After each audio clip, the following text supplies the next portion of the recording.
Hi friends, hello my dear students, respected persons।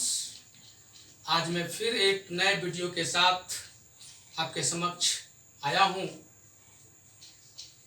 आज के video में मैं आपको बताऊंगा कि एक्सप्रेसिंग कमांड में डायरेक्ट एक्सप्रेशन को किस तरह से एक्सप्रेस किया जाता है। वो तो मैंने पिछले क्लास में बता दिया था, बट आज मैं बताने जा रहा हूं कि इनडायरेक्ट एक्सप्रेशन किस तरह से एक्सप्रेस किया जाता है। लेकिन बताने से पहले मैं एक बात बताना चाहता हूं, हमारा मोटो क्या है और आपका मोटो क्या है। मेरा मोटो है आपके लाइफ में एक ऐसा तूफान लाना जिस तूफान में आप अपने आप को एक साहसी व्यक्ति बनकर अपने जीवन में वो सफलता प्राप्त करें, वो मंजिल प्राप्त करें कि शायद वो कामयाबी किसी किसी को मिला हो। मैं ऐसा चाहता हूं। मेरा मोटो है कि मैं आपको इस तरह से इंस्पायर करूं कि आपकी जिंदगी में बाहर आ सके और आप बहुत दूर तक जा सके। आपने बहुत ऊंचा ख्वाब सजाया होगा, मैं आपके उस ऊंचे ख्वाब को साकार करना चाहता हूं। और वह ऊंचे ख्वाब साकार तभी हो सकते हैं जब उस ऊंचे ख्वाब के अनुसार आपको मेहनत करना होगा। एक शिल्पकार एक जंगल से गुजर रहा था। काफी तेज धूप थी, वह छांव की तलाश में था और उसे अचानक एक पेड़ दिखाई देता और उस पेड़ के नीचे वह उस छाया में बैठ जाता है।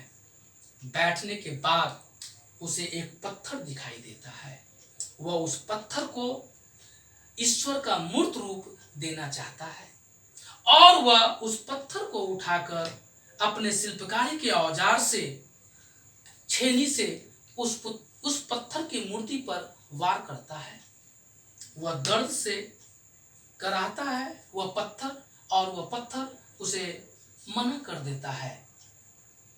ठीक एक बगल में दूसरा पत्थर वहां पे पड़ा हुआ था। उसने उस पत्थर को छोड़कर दूसरे पत्थर को उठाता है और उस पर छेनी से वार करता है। उस पत्थर को भी दर्द होता है, लेकिन वह उस दर्द को सहता जाता है और अंततः वह पत्थर एक ईश्वर के मूर्त रूप में बदल जाता है, परिणत हो जाता है। गांव का एक व्यक्ति उस मूर्ति को देखता है और गांव में आग की तरह फैल जाती है कि ईश्वर की एक मूर्ति एक पेड़ के नीचे पाया गया है जो साक्षात भगवान है। और उस मूर्ति की प्रतिस्थापना के लिए एक भव्य मंदिर उस गांव के लोगों के द्वारा बनाया जाता है और वह पत्थर की मूर्ति जो ईश्वर का मूर्त रूप था उसे प्रतिस्थापित कर दिया जाता है। वह मन ही मन बहुत खुश होता है और खुश होने के बाद वह यह सोचता है कि काश अगर मैं उस दर्द को नहीं सहता तो मेरे जीवन में इस तरह का बहार नहीं आता, इस तरह की खुशियां नहीं आता, मैं इस तरह से सम्मानित नहीं हो पाता, मैं इतना प्रतिष्ठित नहीं हो पाता। और वह बहुत खुश रहता है। उस पत्थर की मूर्ति की पूजा होती है, दूर दूर से लोग आते हैं, माला चढ़ाते हैं और वह मूर्ति बहुत ही खुश होता है क्योंकि उसे जीवन में सफलता मिल चुकी है। लेकिन वह पत्थर की मूर्ति जो दर्द को नहीं सहता है वह बाद में प्रतिदिन जिंदगी भर दर्द सहता है, क्योंकि भगवान को नारियल चढ़ाने के लिए जब लोग आते हैं तो नारियल को उसी पत्थर पर फोड़ा जाता था और उस नारियल को बार बार इतने सारे दिन भर में हजारों नारियल फोड़े जाते थे, उसे उतना ही दर्द और कष्ट पैदा होता था और वह जिंदगी भर दर्द और कष्ट सहता रहेगा। ये वो पत्थर अगर थोड़ी सी दर्द सह लेता तो आज वो भी उसकी भी जय जयकार होती। तो मेरे प्यारे बच्चों, मेरे प्यारे दोस्तों, मेरे भाइयों, मेरे छात्रों, मैं सबको ये बताना चाहता हूं कि अगर आप अपने जिंदगी में शुरुआती दौर में अगर आपने सहना सीख लिया, दुख झेलना सीख लिया, अपने मंजिल को पाने के लिए कष्ट करना सीख लिया, तो आपको उस मंजिल तक पहुंचने से दुनिया की कोई ताकत नहीं रोक सकती है। मैं जानता हूं कि एक दिन ऐसी कामयाबी मिलेगी, ऐसी कामयाबी मिलेगी कि उस दिन आप कहेंगे कि काश अगर मैं इतना मेहनत नहीं करता तो आज मुझे ये कामयाबी नसीब नहीं होता। इसीलिए कामयाबी पाने के लिए दर्द सहना जरूरी है। इसीलिए आपको मेहनत करना होगा, और जब मेहनत करेंगे तो आपको मंजिल मिलेगी ही मिलेगी। ये सत्य है, यह सर्वथा मानने योग्य है, इससे कतई इनकार नहीं किया जा सकता। तो चलिए मैं आपको अगले इस वीडियो में जहां तक मैंने बताया था डायरेक्ट एक्सप्रेशन, आज मैं इनडायरेक्ट एक्सप्रेशन के बारे में बता रहा हूं। इनडायरेक्ट एक्सप्रेशन का जो आइडेंटिफिकेशन है वो आप ध्यान से देखेंगे।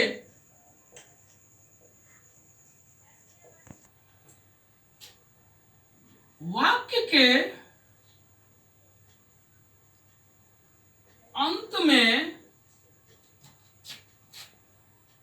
ने दो लगा रहता है।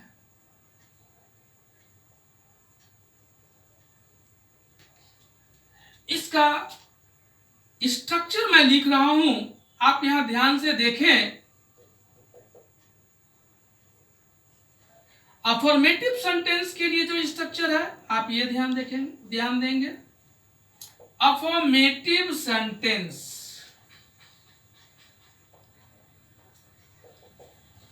सबसे पहले हम लोग लेट का प्रयोग करते हैं, उसके बाद लेट के बाद हम लोग ऑब्जेक्ट का प्रयोग करते हैं, फिर वर्ब के फर्स्ट फॉर्म का यूज करते हैं, देन आफ्टर अदर वर्ड्स का यूज करते हैं। अभी मैं आपको एक सेंटेंस लिख रहा हूं, आप देखेंगे, आपके लिए मैं एक सेंटेंस लिख रहा हूं कि बच्चों को, ध्यान से देखेंगे, बच्चों को इस बारिश में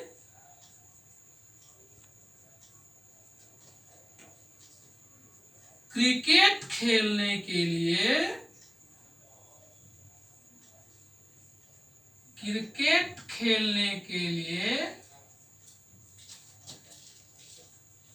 अपने दोस्तों के साथ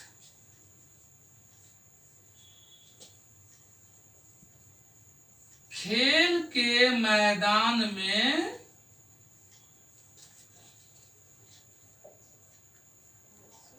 जाने दो। मैंने क्या लिखा? जाने दो। अभी मैंने ये अफर्मेटिव सेंटेंस में इससे लिखा है। अब इसे कैसे बनाएंगे? According to structure, with the help of this structure you can convert into English for this sentence and there is given in indirect expression. So how can you convert into English for this sentence with the help of this structure? So at first you have to write here late. So then after writing late you have to search object, and where is object in this sentence? You know. Then after you have to write V1, then after other words. तो सबसे पहले मैं लिखूंगा late, तो मैंने लिखा late. अब यहाँ पे ऑब्जेक्ट है, तो बच्चों को मत जाने दो, बच्चों को जाने दो, बच्चों को जाने दो, यानी कि बच्चे यहां पर जाएंगे, एक्शन करेंगे, इसीलिए ये ऑब्जेक्ट है। तो लेट द चिल्ड्रेन, मैं यहां लिखूंगा लेट द चिल्ड्रेन। उसके बाद आप यहां देखें, मैंने लेट लिख दिया, ऑब्जेक्ट के लिए द चिल्ड्रेन लिख दिया, अब है V1। अब यहां पे वर्ब क्या है? तो जाना।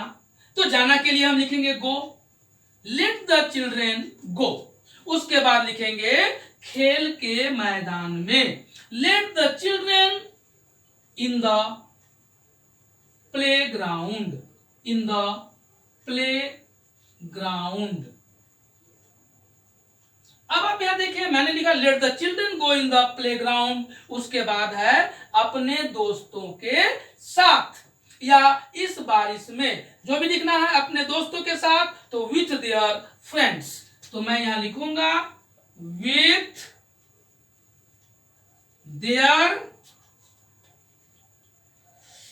Their friends.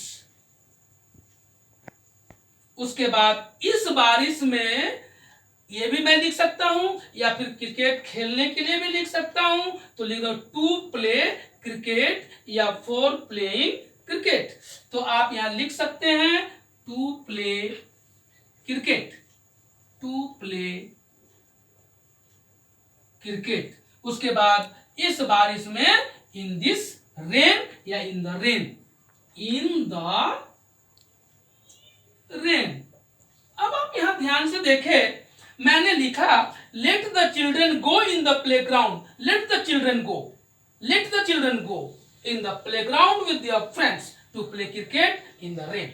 बारिश में बच्चों को खेल के मैदान में जाने दो। अब मान लीजिए सपोज इसी सेंटेंस को निगेटिव बनाना है, if you want to change into negative sentence, then what will you do for it? So certainly you will have to use negative structure। तो negative structure के लिए हम लोग क्या स्ट्रक्चर यूज करेंगे, आप यहाँ ध्यान से देखो।